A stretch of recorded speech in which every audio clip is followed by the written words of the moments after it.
Welcome back to Pokemon Episode Summaries. Today, I'll be doing the second episode of Chronicles Legend of Thunder, Part 2. The episode begins right where Part 1 left off, where Typhlosion was about to battle Steelix and Skarmory, and the battle begins with Skarmory using a Fury attack, but Typhlosion destroys the Fury attack by using a Flamethrower. However, Steelix then jumps in and uses a Sandstorm to shield itself from the Flamethrower, as Hun taunts that the Flamethrower could not possibly get through the Rock-type technique Sandstorm. Unfortunately, Hun seemed to be right, as the flamethrower was then entirely extinguished by the sand, and the sandstorm proceeded to trap Typhlosion in it. However, Jimmy gave Typhlosion some words of encouragement, and reminded it that they had to save Raikou, which motivated it to struggle through the sandstorm and escape, therefore beginning to trudge towards Steelix to attack it. Unfortunately, before Typhlosion could make it to Steelix, Skarmory intercepted, knocking Typhlosion down with a Steel Wing. Jimmy ran over to Typhlosion to comfort it, as Typhlosion tried its best to get up to continue battling, but it couldn't. It was knocked out. Seeing how Jimmy was now defeated, Han and Attilia got back to their job of capturing Raikou like they wanted to do. So, Attilia, from inside the mech, uses the controller from inside the mech that was somehow related to the crystal to emit some of the stored electricity that was inside it, still from Raikou's previous attacks, and this was enough to knock Raikou down to the ground, hurting it badly, and stopping any of its attempts to get up. Meanwhile, as for Marina and her Mischievous, although they were initially hesitant to battle Team Rocket, as they had tried to convince Jimmy not to, upon seeing that Jimmy was defeated and Raikou was now in even more pain, Marina decided to step in as she sent out her Mischievous. Although Marina was obviously still hesitant to do so, and her hesitancies proved to be warranted, as Steelix instantly went in for a crunch on Mischievous. And Marina knew this would be disastrous due to a Dark-type move being super effective against a Ghost-type like Mischievous, so she, just in time, before the crunch could hit, ordered Mischievous to use Perish Song. Essentially, how Perish Song worked was it would do massive damage to the Pokemon who used its opponents, obviously, but it would also harm the user in the process. So, although Steelix and Skarmory were severely damaged by the attack, so was Mischievous, leading Marina to apologize to Mischievous for making it use an attack on itself, but stated that it was the only way that Mischievous could protect itself from the crunch. Hun calls Perish Song a really annoying technique, as now Steelix and Skarmory were not moving due to how much damage they had taken. However, Steelix and Skarmory are then able to move again, and they begin to fight against Mischievous, and Attilia uses this to their advantage, as with the Pokemon being distracted with fighting, as was Marina, so Marina wouldn't be able to stop her from trying to capture Raikou, so she uses the Mech's claws in an attempt to grab the downed Raikou. However, Jimmy spotted this, and he didn't want to be useless doing nothing anymore, so he realized even though Typhlosion couldn't battle, he could still send out his Beedrill. So he sent out his Beedrill and had it use Pin Missile on the Mech, which did serious damage to it, and destroys the robot arms that Attila was going to use to capture Raikou, forcing Attila to jump out of the mech as the now detached robotic arms were falling on top of it and threatened to crush Attila. But Attila got out of the way, so only the mech was severely damaged as a result. Even though the mech wasn't entirely destroyed by any means, Hun and Attila realized that they would have no way to capture Raikou now that the arms were destroyed, so they decided to retreat to come up with a new plan, and they did so by recalling their Steelix and Skarmory, and pressing a button on the remains of their mech, which created a smoke screen, blinding everyone and allowing Hun and Attila to escape. When the smoke cleared, Jimmy and Marina realized that Hun and Attilia were gone, but Raikou was still there, laying on the ground, injured. As Jimmy stood and examined the Raikou, Mischievous then fell to the ground due to the Perish Song finally taking full effect on it and almost knocking it out. But thankfully, right before it hit the ground, Marina caught it to soften its fall and thanked it for all its help and recalled it into its Pokeball to have it rest for a bit, once again apologizing for making it injure itself. Anyways, Jimmy goes up to try and comfort the Raikou, but the Raikou simply manages to get up on its own and tries to leave, not wanting to interact with any humans. But Jimmy responds by calling after Raikou, by advising Raikou to stay, explaining that Jimmy and Marina could try and find a way to help heal its wounds, reminding it that it was severely injured from the mech and the crystal. However, Raikou was well aware of this, and it was the entire reason why it was trying to leave in the first place, because it assumed that Jimmy and Marina would be as bad as Team Rocket, so it didn't want to be around them. So, when Jimmy tried to convince it to stay, Raikou replied by giving Jimmy a massive thunderbolt, shocking him, sending him flying, knocking on the ground as Marina calls out, scared for Jimmy, warning him to stay back. However, Jimmy doesn't stay back and tries to go after the Raikou again, confused as to why Raikou was attacking it when Jimmy and Marina clearly had tried to help it. As it questions Raikou as to why it was attacking though, Raikou simply responds by administering another thunderbolt at Jimmy. Although this time, the thunderbolt hit the ground, as Raikou was only trying to warn Jimmy to stay back this time. Jimmy stops in his tracks and stares at Raikou, trying to show it that it meant it no harm, and Raikou stares back, leading Jimmy to believe that maybe Raikou trusted it, so he takes a step forward, only for Raikou to unleash another thunderbolt. However, this time, the thunderbolt is intercepted by Typhlosion, who had got back up and used Flamethrower to block the attack, wanting to protect Jimmy. Unfortunately, the Typhlosion's plan to protect Jimmy backfired, as a huge explosion was caused by the collision of the Flamethrower and Thunderbolt, and Jimmy was sent flying back as a result. Typhlosion felt bad about this, so it jumped in front of Jimmy, ready to take on Raikou if Raikou tried to attack him again. Sure enough, Raikou goes in for another Thunderbolt, so Typhlosion tries to go in for another Flamethrower, but before Typhlosion can do so, Jimmy stops him as he gets up and tells Typhlosion not to harm Raikou, as it could just further confuse it and make it fully believe that Jimmy didn't want to help it. Typhlosion reluctantly obliges, as Jimmy walks straight up to Raikou, despite its anger, and explains that him and Typhlosion weren't his enemies, and all they wanted to do was help him. trying to assure Raikou that it could trust him in Typhlosion. But unfortunately, Raikou still didn't believe him, as it fired yet another thunderbolt, and it flew right past Jimmy's head, just barely missing him, although Jimmy didn't flinch, wanting to prove to Raikou that he wasn't frightened whatsoever. Raikou noticed this, and began to respect Jimmy a little bit, as they then locked into each other's eyes, yet again, only for Raikou to then collapse from exhaustion. Later, at the Pokemon Center, Marina was contacting Elm on one of the computers. She had obviously called him to tell him about Raikou, with him being a professor and all, and likely being very interested in legendaries, and he obviously was, but Elm was also concerned when Marina told him about its current condition, explaining that it may not heal properly if it was inside the Pokemon Center, and it could even become depressed and withdrawn. All of this because it could think that being in the Pokemon Center was it being held captive as punishment for something. Marina responds that if the Raikou ended up becoming depressed or withdrawn, then she could just have her Jigglypuff sing it a song, or she could sing it a poem or some shit, and that would hopefully put it in a better mood. Professor Elm admits that that was a pretty good idea, but it would probably only temporarily brighten the Raikou's mood at best, and added that the only way that Raikou would be able to be happy fully was if it was freed from the Pokemon Center once it was healed. Essentially, Elm was worried about the Raikou's mood, so he then suggested that he send over someone he knew to check out the Raikou, and he stated that that person was now on their way. With that, Maria hangs up the computer. As for the rest of the Pokemon Center, it was now crowded, since people had heard that a legendary Pokemon Raikou was being treated there, and they wanted to go see it. However, one of Nurse Joy's Chansey was blocking the door to the emergency room to make sure that no one, aside from Nurse Joy, as well as Jimmy, since he was the one who brought it in, were allowed to watch it. Speaking of Jimmy, he was in fact watching the Raikou, as it was hooked up to wires in the emergency room as Nurse Joy was trying to treat it. Raikou, as Elm suspected, was definitely not happy due to being hooked up to these wires and not being able to escape from the ER, but Nurse Joy tried to assure it that it was in a safe place, and she was doing her best to make sure that Raikou would recover. Despite Nurse Joy's reassurances, even Jimmy was worried, as he was as stressed as Elm that Raikou may begin to hate humans even more because of this, and also become depressed. Meanwhile, as for Attila and Hun, they were back at the underground base that they were at back in Part 1 when they first met the scientist, and they were repairing their mech, thinking of their next plan. Hun was considering how to deal with Jimmy and Marina, thinking that they would end up getting in their way again, but Attila, on the other hand, assured Hun that they could simply just use the crystal to shoot out electricity, which they should have had an infinite amount of by now, thanks to Raikou's power that had been transferred into the crystal. Han retorts that even if they could use this electric energy on Jimmy and Marina, they still may not be able to be strong enough to capture the Raikou anyways, as due to Raikou being a legendary Pokemon, she doubted that they had extracted all of its electricity yet. Attila responded by reminding Hun that it was only Jimmy and Marina that got in their way last time. They were able to take down Raikou, so as long as they could just take down Jimmy and Marina again, then they should do okay. However, Han was skeptical, and suggested that they should be safe and lay a trap for Raikou, just in case. Man, a Team Rocket member actually doing something smart. Jesse and James should take notes. Meanwhile, back with Jimmy, he was still watching as Nurse Joy and Chansey were looking after Raikou as it had started to sleep. He was used to being alone looking in the window for so long that he was startled when Marina showed up and handed him a drink.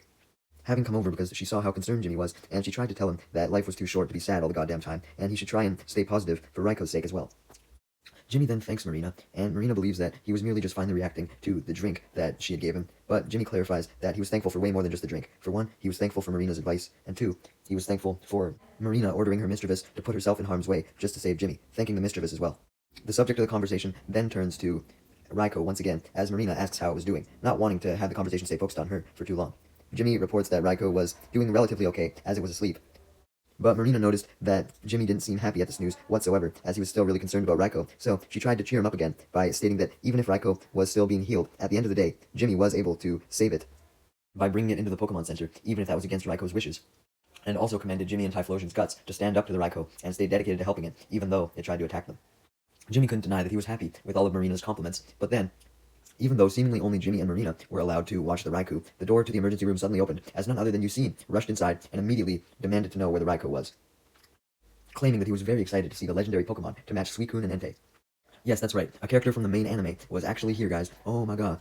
Anyways, it should have been obvious that Yusin wanted to see the Raikou. I mean, he was interested in pretty much any legendary, and thankfully for him, he immediately sees Raikou in the ER window and rushes up to it, completely ignoring Marina and Jimmy, as Yusin stares in disbelief that Raikou actually existed. Although just complimenting Jimmy, Marina was as enamored with Yusin as Yusin was with Raikou, and proceeded to push Jimmy out of the way, running up to Yusin, introducing herself, and asking what his name was, all because Marina had a massive crush on Yusin. But that seems kind of scary. Yusin seems a lot older than Marina, but anyways. It seems as though that Yusin wasn't nearly as interested in Marina, thankfully, as he simply asks her and Jimmy who the fuck they were, since he finally realized them after Marina ran up to him. Before Jimmy and Marina could answer who the fuck they were, Yusin got his answer from another man who approached into the ER with Officer Jenny, with the man clarifying that Jimmy was the one who brought Raikou to the center in the first place. Surprisingly, upon hearing this, Yusin doesn't seem to take much interest in that statement. He instead takes interest in who the man was, indicating that Yusin knew who this man was, as he calls him Kudo, asking, "Kudo, is that you? What are you doing here?" And Kudo replies that it had been a long time since him and Yusin had seen each other. As for how Jimmy was doing during all this, he was pretty annoyed, as Marina wasn't talking to him because he was too enamored by Yusin. Yusin was too busy with Kudo, and Kudo was too busy with Yusin. And Jimmy was also pissed off because, he thought that only him and Marina would be allowed to look at Raiko. So he decided to question Officer Jenny on who the fuck Yusin and Kudo were and why they were allowed to look at the Raiko, worrying that they could be trying to do something to it, although Officer Jenny assures him that Yusin and Kudo meant no harm.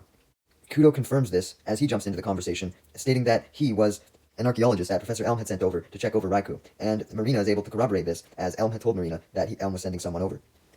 Jimmy still questioned who Yusin was, though, leading Yusin to reveal that he was a scientist who enjoyed studying the legendary Pokémon around Johto. Upon hearing that Yusin was a scientist, Marina became even more attracted to him, as she proceeded to scope him up and down all over, admiring his handsomeness as well as his cape. Yusin gets angry at Marina for her simping, as he clarifies that although he liked to study legendary Pokémon, that didn't mean that Marina had permission to study him or touch his cape. Upon mentioning Raikou, Yusin couldn't help himself from explaining the legend of Raikou to Jimmy and Marina, so he did just that, explaining that Raikou was of course not only a legendary Pokémon, but also the guardian of all electric Pokémon, and stated that much like many other legendary Pokémon, Raikou desired to live on its own and not be owned by anyone, since it needed to be free to utilize its electric powers to protect the electric Pokémon all over the world. However, obviously, there were people like Team Rocket all throughout history that had wanted to capture the Raikou due to it being rare and due to humanity thinking that if they caught Raikou, then they could control electricity and thunderstorms completely on their own. Jimmy was disgusted at Team Rocket, as well as all the people in history who had tried to take Raikou, commenting on how people had always tried to take shit that they couldn't have. Yusin and Kudo admit that it was truly a sad world that they all lived in, that so many people were willing to try and capture such a rare creature, though admitted that that was the reason why Raikou was so hesitant to come back with Jimmy and tried to attack him, since it obviously didn't trust humans, not just because of Team Rocket, but also because of all the humans that have attacked it throughout the years. With Kudo adding that Raikou thought that all humans were just as bad as the ones who had tried to capture it. However, Jimmy retorted that Raikou must have known what humans were good and bad, leading Marina to remind him that Raikou fucking attacked him multiple times, so he clearly didn't understand this. But Jimmy gets angry at Marina's statement, and reminds her that Raikou almost managed to see eye to eye with him as they stared at each other until Raikou passed out. So that's why he was so confident that Raikou knew what humans were good. Jenny then asks Marina and Jimmy to give her a description of the people who had tried to capture Raikou this time, leading Jimmy to give a description and Officer Jenny to come to the conclusion that Team Rocket was in fact behind this, as Jimmy, Marina, Yusin, and Kudo didn't know this yet. Now, I know I've said that they've mentioned Team Rocket, but I've just said that to make it easier to explain. Like, they really just thought that it was a random group of attackers. Hell, Jimmy and Marina didn't even know who Team Rocket was. Yusin, however, obviously knew of Team Rocket after his encounter with Jesse James and Meowth during his time with Ash when he came back to Ectric City, so he knew that any member of Team Rocket could be troublesome. So he declared that he would do everything in his power to protect the Raikou if Team Rocket returned, with Jenny being confident that Team Rocket would return, since they likely wanted Raikou to control the world and the thunderstorms. Jimmy may not have known who Team Rocket was, but upon hearing that they were dangerous and could potentially come back for Raikou, he declared that he was going to do everything in his power to protect Raikou as well. Followed by Yusin and Jimmy, everyone else agreed to protect it, and they all stated how Raikou belonged to the wild instead of in captivity. Jimmy immediately proved that he was determined to look after Raikou, as he stayed by its side in the emergency room, looking through the window all night, until he eventually fell asleep in the emergency room. The next morning, Raikou was the first to wake up. It was still pissed off due to being hooked up to the wires and not free, but it was also healed. Although it being healed also meant that it was recharged with electricity, and therefore could use the electricity to break the wires and also break the window glass. This breaking of the glass caused Jimmy to wake up on the bench that he was sitting on, and he instantly saw that Raikou must have been feeling better, and was glad for this, although he tried to get it to calm down so that it wouldn't cause any more damage.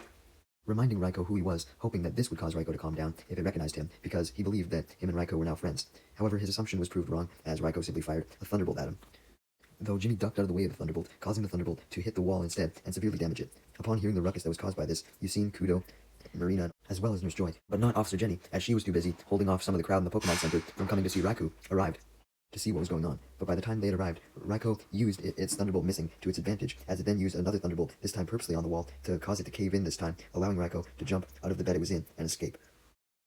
As Raikou ran out of the center, Jimmy tried to persuade it to come back, yelling that it wasn't fully recovered yet, knowing that it would obviously take more than a day for Raikou to fully recuperate. But Raikou didn't care, as it kept running, even as Jimmy and now Marina yelled after it.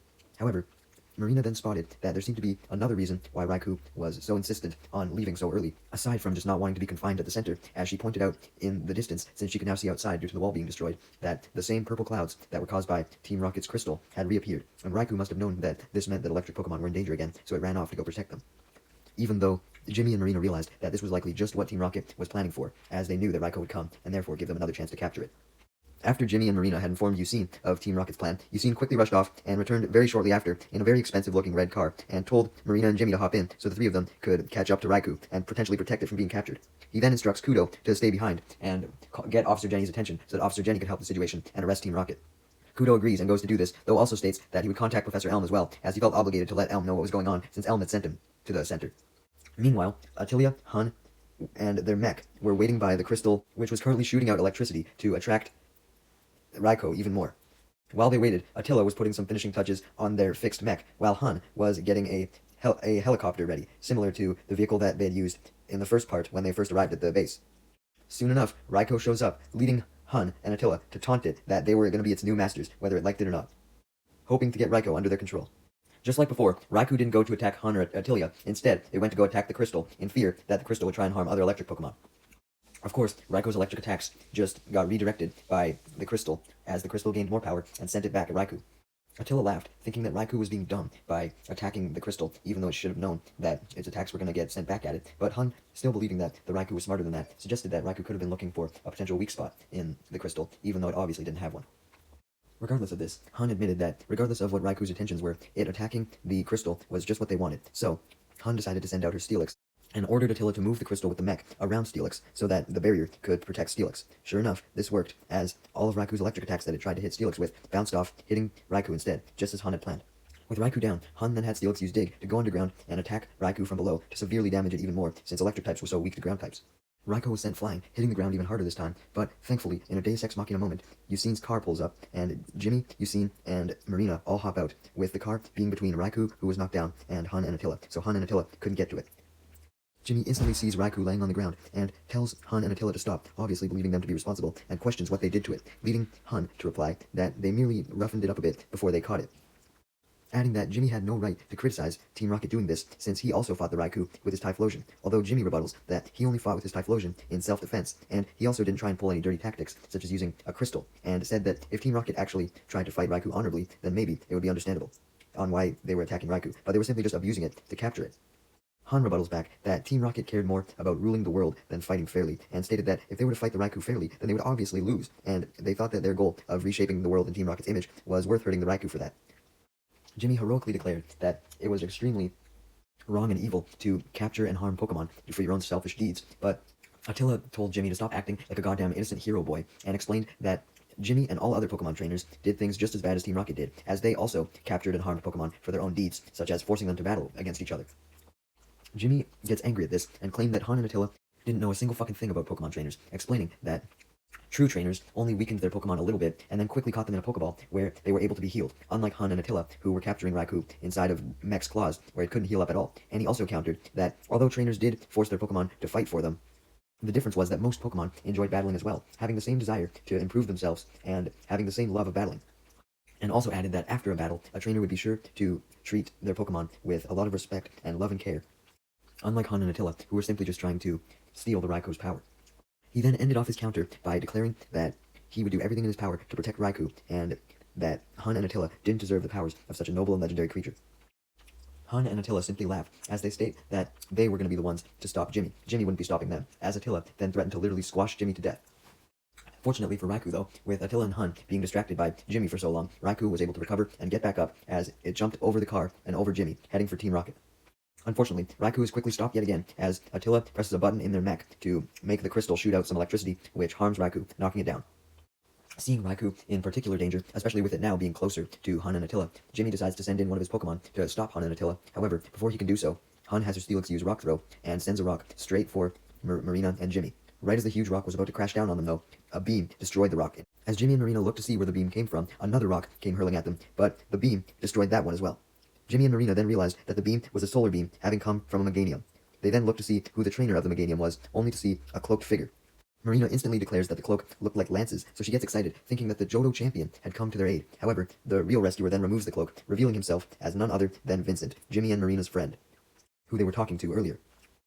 Vincent saw Marina's disappointment, though he didn't understand why, as he figured that Marina would have loved for Vincent to come to her rescue. And really, Marina was the entire reason why Vincent even rescued her and Jimmy in the first place, since, he wanted to rescue his crush and everything. But yeah, unfortunately for him, Marina was not pleased, as she wanted Lance to save her, although she didn't tell Vincent this. So he wasn't entirely let down, at least. Because of this, Vincent still thinks he has somewhat of a chance with Marina, so he tries to impress her by taking out Hun's Steelix by ordering his Meganium to use another Solar Beam. Although unfortunately, Steelix takes almost no damage from this attack due to Steel types being strong against Grass types, and Steelix then goes in for an attack on its own, being a crunch, and the crunch almost hits Vincent as well, but both Vincent and Meganium are able to move out of the way. The crunch just barely missed though, so Steelix knew that it could eventually get them with an attack, so it tried out an Iron Tail, and this one actually managed to hit not only Vincent and Meganium, but also Jimmy and Marina, sending them falling to the ground due to the little earthquake that was caused by the Iron Tail hitting the ground. Seeing the three kids down, Yusin goes in to save them by sending out a Pokemon, but before he can, Steelix uses Rock Throw, which knocks him down as well as doing further damage to Jimmy, Marina, and Vincent. While all this was going on, the crystal was fully charged with electricity, so it was able to just purely send electricity at the already damaged Raikou, even though Raikou wasn't attacking back.